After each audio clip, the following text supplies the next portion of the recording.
సంక్రాంతి బరిలో సందడి చేసేందుకు తన కొత్త చిత్రాన్ని చకచకా పరుగులు పెట్టిస్తున్నారు చిరంజీవి. మరోవైపు ది రాజాసాబ్ ను పూర్తి చేయడమే లక్ష్యంగా రంగంలోకి దిగిపోయారు ప్రభాస్.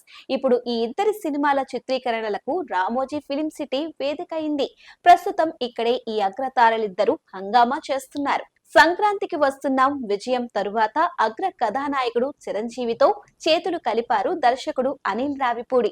వీళ్ళిద్దరి కలయికలో రూపొందుతున్న ఈ మెగా 157 సినిమా ఇప్పటికే 2 షెడ్యూల్స్ పూర్తి చేసుకున్న సంగతి తెలిసిందే. ఇప్పుడు చిత్ర కొత్త షెడ్యూల్ RFC లో కొనసాగుతోంది. ప్రస్తుతం దీనిలో భాగంగా చిరంజీవితో పాటు ముఖ్య తారాంగణంపై కీలక సన్నివేశాలు తెరకెక్కిస్తున్నారు. ఇందులో హీరో వెంకటేష్ ప్రత్యేక పాత్రలో సందడి చేయనున్న సంగతి తెలిసిందే.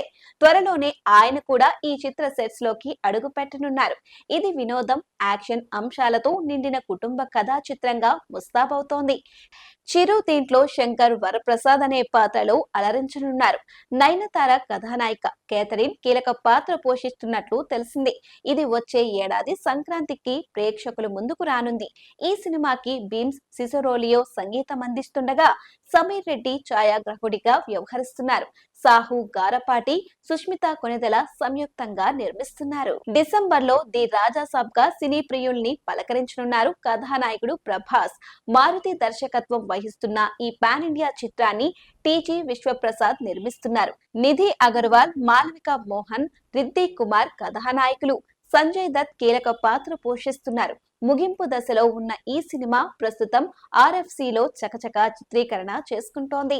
ఈ షెడ్యూల్లో భాగంగా ప్రభాస్ తో పాటు వీటీవీ గణేష్, ప్రభాస్ శ్రీను తదితర కీలక తారాంగణంపై funny scenes తెరకెక్కిస్తున్నారు.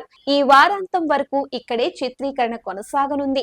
Horror comedy thriller గా ముస్తాబవుతున్న ఈ సినిమాలో ప్రభాస్ 2 కోణాల్లో సాగే పాత్రల్లో కనువిందు చేయనున్నట్లు తెలుస్తోంది. ఈ చిత్రాన్ని పాటలతో సహా సెప్టెంబర్ నాటికి పూర్తి చేసేందుకు ప్రణాళిక రచించారు. ఇది డిసెంబర్ 5న ప్రపంచ వ్యాప్తంగా ప్రేక్షకుల ముందుకు రానుంది. దీనికి తమన్ సంగీత దర్శకుడిగా, కార్తిక్ పళని ఛాయాగ్రాహకుడిగా వ్యవహరిస్తున్నారు.